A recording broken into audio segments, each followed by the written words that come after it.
اس نے کہا ایسے کیسے ہو سکتا ہے؟ اتنے وثوق کے ساتھ، اتنے بھروسے کے ساتھ، اتنے اعتماد کے ساتھ، اتنی پکی نشانیاں کوئی دوسرا بتا کیسے سکتا ہے جس نے دیکھا ہی نہ ہو اونٹنی کو؟ تم لوگ جھوٹ بولتے ہو، میری اونٹنی تمہارے پاس ہے، یقیناً تم نے ذبح کر کے کھا لی ہے یا پھر تم نے کہیں بیچ دی ہے، چلو میں تمہیں بادشاہ کے پاس جا کے بادشاہ کے کٹہرے میں آپ کو دربار میں لے کے جاتا ہوں، تمہاری وہاں پہ سزا کا مسئلہ پوچھتے ہیں، تمہیں سزا دلاؤں گا۔ تینوں کو انہوں نے سوچا کہ چلو اچھا ہوا کہ ہم بھی بادشاہ کے یہاں جانا چاہتے تھے، ہمیں پتہ نہیں دربار کہاں ہے، یہ تو مقامی آدمی ہے، ہمیں دربار تک تو لے جائے گا نا۔ تینوں کو پکڑ لیا اس نے اور جا کر دربار میں پیش کیا۔ بادشاہ سلامت سے کہا، بادشاہ سلامت، میری اونٹنی گم ہوئی ہے۔ انہوں نے 3 بچوں نے گن کر ایک ایک کر کے اس کی پکی سچی اور ٹھیک ٹھیک نشانیاں، 100% اصلی نشانیاں بتائی ہیں، اور اب یہ کہہ رہے ہیں کہ ہم نے اونٹنی کو دیکھا تک نہیں ہے۔ سارا ماجرا بادشاہ صاحب نے ساری کہانی سنی، اور سننے کے بعد ان لڑکوں سے کہا، یقیناً 100% تم ہی چور ہو، اونٹنی تمہارے پاس ہے، تم نے بیچ دی ہے یا کھا لی ہے، بہتر یہی ہے کہ اعتراف جرم کر لو ورنہ تمہیں سخت سزا دی جائے گی۔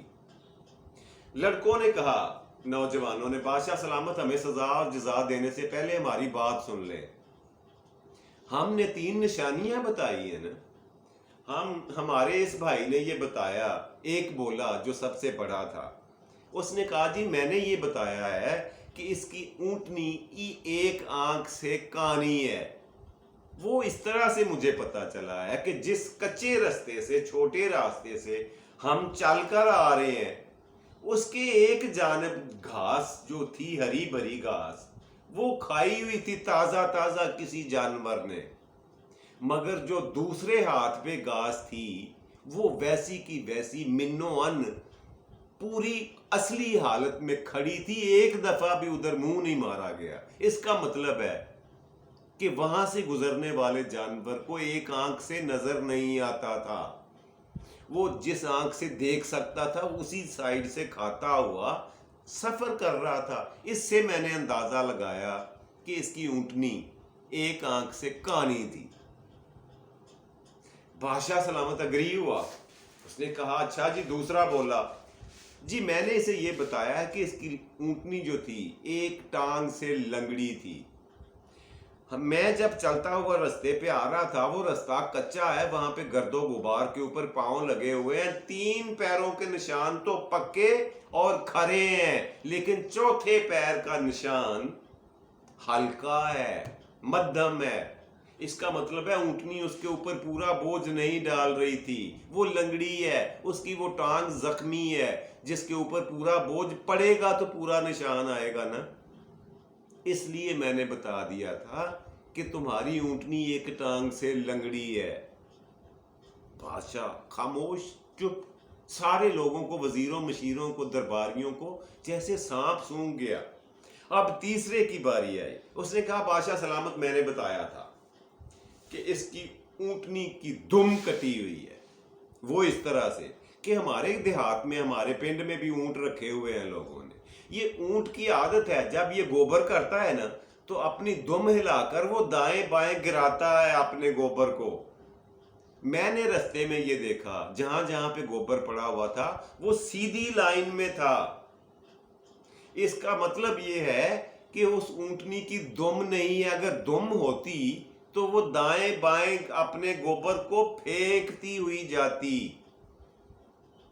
بادشاہ سلامت کی آنکھیں کھلی کی کھلی رہ گئیں تینوں کی بات سن کے، اور کہا یہ کہ بھائی لوگ، او بھلے مانس، تمہارے چور یہ نہیں ہیں، یہ بے گناہ ہیں، تم جا سکتے ہو یہاں سے، چلے جاؤ، جاؤ جا کے اپنا چور تلاش کرو، یہ تینوں لڑکے بے قصور ہیں۔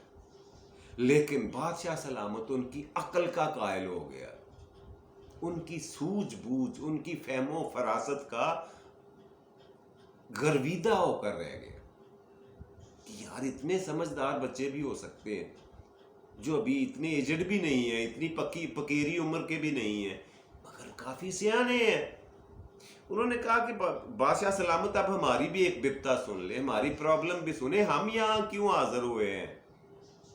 بادشاہ سلامت نے کہا بولو, کون سی ضرورت, کون سی مشکل تمہیں کھینچ کر میرے تک لے آئی ہے. انہوں نے کہا بات یہ ہے کہ ہم تینوں بھائیوں کا نام عبداللہ ہے. وہ ہم نے تو نہیں رکھا, ہمارے ماں باپ نے رکھا ہوا ہے, لیکن ہمارے باپ نے مرتے ہوئے وصیت کی ہے کہ ہم تینوں میں سے ایک عبداللہ کو اس کی جائیداد میں سے, وراثت میں سے حصہ نہیں ملے گا. ہمیں یہ نہیں پتا چل رہا کہ ہم تینوں میں سے وہ کون سا بچہ لڑکا ہے, وہ کون سا عبداللہ ہے جسے حصہ نہیں ملنا چاہیے, جو شرعی طور پر حصے کا حقدار نہیں ہے. بادشاہ سلامت نے کہا کہ تمہارا سوال کافی گمبھیر ہے, گہرائی طلب ہے, اس میں کوئی شک نہیں, لیکن مجھے یقین ہے اللہ رب العزت کی ذات پر کہ میں اس پر بھروسہ کرتے ہوئے تمہاری یہ مشکل حل کر لوں گا. تم کچھ دن کے لیے میرے پاس, اگر زیادہ نہیں تو ایک رات کے لیے مہمان خانے میں رہو. اگلے دن یہ فیصلہ کریں گے کہ کون ہے وہ جسے وراثت میں سے حصہ نہیں ملنا. جا کر مہمان خانے میں ان تینوں کو ٹھہرا دیا گیا. رات ہو گئی. تینوں کے لیے جناب شاہی کھانا آ گیا. کھانے میں گوشت پکا ہوا تھا, روٹیاں تندور کی پکی ہوئی تھیں. آ کے ان کے سامنے ٹکا دیا دسترخوان ملازمین نے, اور خود وہاں سے روانہ ہوئے. تینوں بھائیوں نے اٹھا کے دیکھا, رومال اٹھایا کھانے سے. روٹی کھاتے ہوئے ایک بھائی بولا, کہتا یار میری بات سنو, یہ جو ہمارے سامنے گوشت پڑا ہوا ہے نا, یہ کسی اور جانور کا نہیں ہے, کتے کا گوشت ہے. خیر انہوں نے تب تک وہ آدھے سے زیادہ کھا بھی چکے تھے. اور دوسرا بولا, دوسرے نے اس سے بھی زیادہ بات کی, کہنے لگا یہ کہ یہ جو تندوری روٹیاں بنی ہوئی ہے نا, لگتا ہے کسی ایسی عورت نے بنائی ہے روٹیاں جو 9 ماہ کی حاملہ ہے. اور تیسرے نے حد ہی کر دی. تیسرے نے یہ کہا اپنی رائے کا اظہار کرتے ہوئے, آپس میں باتیں کرتے ہوئے, کہنے لگا کہ یہ جو بادشاہ ہے نا, بادشاہ سلامت, کہا ہم نے تو یہ سنا تھا کہ اس کے باپ دادا بھی بادشاہ تھے, مگر یہ کسی بادشاہ کی اولاد نہیں ہے, یہ کسی نیچ ذات کی اولاد ہے. یہ تینوں باتیں کسی چوکیدار نے, کسی ملازم نے سن لی. صبح جب دربار لگا تو اس نے بادشاہ سلامت کو تینوں باتیں بتا دی, منو ان, بالکل سیم ٹو سیم. بادشاہ سلامت غصے سے لال پیلا ہوا اور ان تینوں کو بلا لیا دربار میں. سب سے پہلے یہ پوچھا, تم میں سے کس نے کہا تھا یہ گوشت کتے کا ہے؟ ایک نے ہاتھ کھڑا کیا, جی میں نے کہا تھا. تمہیں کیسے پتا ہے کتے کا گوشت تھا؟ اس نے کہا بادشاہ سلامت, اونٹ اور بکری کا گوشت اگر ہو تو اس کے اوپر بوٹی ہوتی ہے, چربی اس کے نچلے حصے پہ تھوڑی تھوڑی ہوا کرتی ہے. اس کی بوٹیاں جو ہمیں دی گئی ہیں, اس کے اوپری حصے پر چربی تھی اور نیچے تھوڑا بہت ماس گوشت لگا ہوا تھا. یہ نشانی ہے کہ یہ گوشت صرف اور صرف کتے کا ہو سکتا ہے. بادشاہ سلامت اپنی دربار سے اٹھے اور جا کر باورچی کی گردن دبوچ لی اور کہا کہ سچ بتاؤ کہ وہ گوشت کس کا تھا. باورچی نے کہا حضور میرے پاس باورچی خانے میں گوشت ختم ہوا تھا, لیکن آپ کے خاص مہمان تھے, آپ کا حکم تھا, میں نے اس پہ عمل تو کرنا تھا, میں نے کتا ذبح کر کے ان کو کھلا دیا. بادشاہ سلامت واپس دربار میں آ کر اپنی مسند پہ اپنے تخت پر تشریف فرما ہوئے, براجمان ہوئے, اور حکم دیا کہ یہ بچہ ایک سائیڈ پہ ہو کے کھڑا ہو جائے, یہ وراثت کا صحیح حقدار ہے, اس کو باپ کی وراثت میں سے پورا حصہ ملے گا. اب پھر بادشاہ نے دوسرے 2 بچوں سے یہ پوچھا, یہ بتاؤ کہ تم میں سے یہ کس نے کہا ہے کہ یہ روٹیاں تندور پہ لگانے والی عورت جو ہے وہ 9 ماہ کی حاملہ ہے۔ ایک نے ہاتھ کھڑا کیا، جی میں نے کہا ہے۔ بادشاہ سلامت نے وجہ پوچھی کہ بتاؤ تمہیں کیسے پتا ہے؟ اس نے کہا جی بات یہ ہے کہ روٹیاں جو پکی ہوئی تھی نا تندور پہ، وہ ایک سائیڈ سے تو پوری کی پوری پھولی ہوئی اور پکی ہوئی تھی، لیکن دوسری سائیڈ سے کچی تھی اور موٹی تھی۔ اس کا مطلب ہے عورت تکلیف میں تھی، وہ جھک نہیں سکتی تھی پورا تندوری کے اوپر، پورا جھکنے سے قاصر تھی۔ اس لیے روٹیوں کا یہ اشر تھا، اور یہ تبھی ہو سکتا ہے جب عورت اس حالت میں ہو۔ بادشاہ سلامت اٹھے اور جا کر اپنے گھر دیکھا، پوچھا کہ کون سی ملازمہ نے روٹیاں بنائی تھی، اور وہ واقعی یہی ہوا کہ وہی ملازمہ تھی جو 9 ماہ کی حاملہ تھی۔ بادشاہ سلامت واپس اپنے دربار میں گئے، اپنے مسند پہ اپنے جگہ پر بیٹھے، تخت پر بیٹھے، اور کہا یہ لڑکا بھی علیحدہ ہو جائے، یہ وراثت کا صحیح اور اصلی حقدار ہے۔ اب دیکھتے جائیں اس میں حکمت کیا ہے، آخر میں پتہ چلے گا۔ اب تیسرے سے یہ پوچھا کہ تم نے یہ کہا تھا کہ بادشاہ اپنے باپ کی اولاد نہیں ہے؟ اندر ہاں جی میں نے کہا تھا، میں جھوٹ نہیں بولوں گا، میں نے کہا تھا۔ اس نے کہا تمہیں کیسے پتا چلا؟ لڑکے نے کہا جی پہلے اپنی امی سے پوچھ لیں کہ میں نے غلط تو نہیں کہا۔ بادشاہ سلامت غصے سے لال پیلا ہو کر اٹھے اور اندر اپنے گھر گئے، اپنی ماں سے یہ پوچھا، ماں جی کیا میں اپنے باپ کی اولاد نہیں ہوں؟ اس نے کہا بیٹا بات یہ ہے کہ میں سفر پہ تھی، تمہارے باپ کے منع کرنے کے باوجود میں اپنے میکے سفر پہ گئی، رستے میں میرے مردہ بچہ پیدا ہوا۔ اب اگر میں گھر آ کے تمہارے باپ کو بتاتی کہ میرا بچہ مردہ پیدا ہوا ہے تو وہ مجھے طلاق دے دیتے۔ میں نے اپنا گھر بچانے کے لیے، اپنی زندگی بچانے کے لیے رستے میں ایک لکڑ ہارے کی جھونپڑی تھی، ان کے پاس کافی بچے تھے، ان سے میں نے کہا کہ آپ یہ نومولود جو ہے سب سے چھوٹا نیا پیدا ہوا بچہ جو ہے یہ مجھے قیمتاً دے دیں۔ میں نے قیمت ادا کی اور تمہیں لے لیا اور لا کر تمہاری باپ کی جھولی میں ڈالا کہ یہ تمہارا بیٹا رستے میں پیدا ہوا ہے۔ اب بادشاہ سلامت نے کہا کہ تم تینوں میں سے یہ بچہ جو ہے عبداللہ تیسرا، یہ جو میرے سامنے اکلوتا کھڑا ہے، یہ اب بہت سیانہ ہے، عقل مند ہے، اس میں کوئی شک نہیں ہے، لیکن یہ اپنے باپ کی وراثت کا حقدار نہیں ہے۔ تم لوگوں کا باپ اسے اپنی وراثت میں سے حصہ نہیں دینا چاہتا تھا، وہ بنتا بھی نہیں ہے۔ اب تینوں لڑکوں نے کان کھڑے کر لیے کہ آپ نے یہ کیسے سمجھ لیا جی؟ آپ کو یہ کیسے پتہ ہے؟ ہم سے تو سارے سوال جواب ہو گئے، ہمارے بارے میں بھی تو کچھ بتائیں۔ انہوں نے کہا بات یہ ہے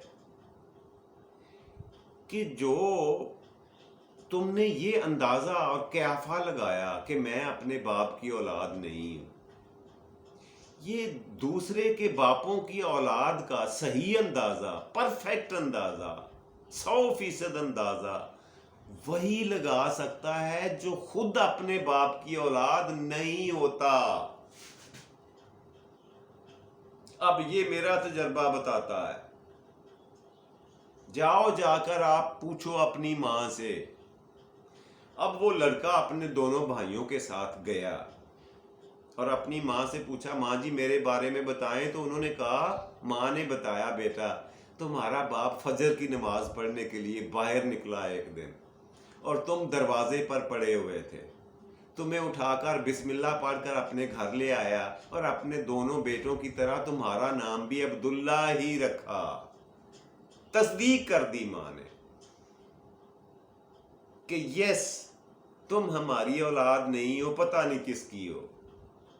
واقعی شرعی طور پر دین کے مطابق تم اپنے باپ کی وراثت کے حقدار نہیں ہو. یہ بات میں نہیں بتانا چاہتی تھی، لیکن اب کیونکہ یہ راز کھل چکا ہے، ہر ایک کی زبان پر ہے، سارے لوگوں کو پتہ چل چکا ہے، اس لیے اب چھپانے کا کوئی فائدہ نہیں ہے.